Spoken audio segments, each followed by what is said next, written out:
Disease, human health and disease के highlights देखने वाले हैं एनसीईआरटी से। क्योंकि देखो, नीट में 360 आउट ऑफ 360 तभी आएंगे जब आप एनसीईआरटी पढ़ोगे, और एनसीईआरटी में हर वो पॉइंट्स मैंने ऐड किए हैं जो प्रीवियस ईयर क्वेश्चन में पूछे हैं या कहीं भी पूछे हैं, और उससे ज़्यादा आपको नीट में नहीं पूछेंगे। तो ये human health and disease chapter जो है, इसके हाइलाइट्स देखो और इससे समझो, क्योंकि मेरे भी नीट में 360 आउट ऑफ 360 आए हैं, और आप भी इससे पढ़ के 360 आउट ऑफ 360 ला सकते हो। तो जितने भी हाइलाइट्स हैं, इससे आप ये अंदाज़ा लगा सकते हो कि वो जो हाइलाइट्स है उस टॉपिक से क्वेश्चन पूछे जाते हैं और उससे पूछे जाएंगे। क्योंकि कई बार ऐसा होता है कि हम कई सारी चीज़ों को छोड़ देते हैं ये समझ के कि ये इम्पोर्टेंट नहीं है। तो ऐसा नहीं करना है, हाइलाइट्स देखो और टॉपिक्स को अच्छे से समझो, और कुछ कंसेप्ट जो है मैंने बाहर भी लिख रखे हैं उसको समझो।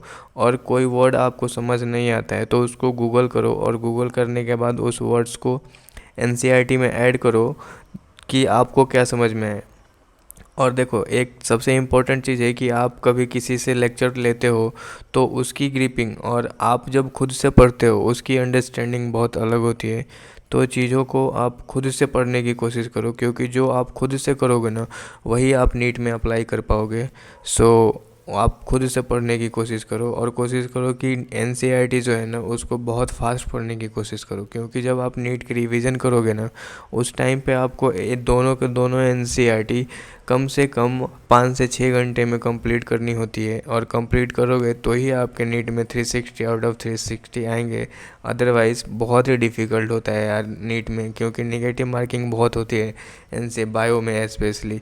तो तुम्हें समझ में ये बात आती होगी नेगेटिव मार्किंग। तो इसको समझने के लिए एक ही तरीका है कि आप मैक्सिमम टाइम रिवीजन करो, मैक्सिमम जितना पॉसिबल हो रिवीजन करो, क्वेश्चन प्रैक्टिस करो। क्वेश्चन प्रैक्टिस करते हो तो उससे क्या होता है, आपको पता चलता है चीज़ें कि कौन सी चीज़ें पूछी जाती है, कैसे पूछी जाती है, किस टॉपिक से चीज़ें कैसे पूछी गई है।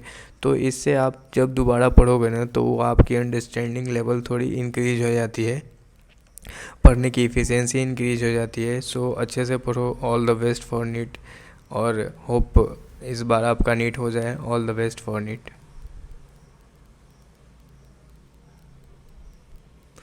एंड अगर आप चैनल पर नए हो तो चैनल को सब्सक्राइब कर दो, और अपने नीट एस्पिरेंट दोस्तों को शेयर कर दो, और जल्दी जल्दी सब्सक्राइब करो यार, सब्सक्राइबर बढ़ाओ।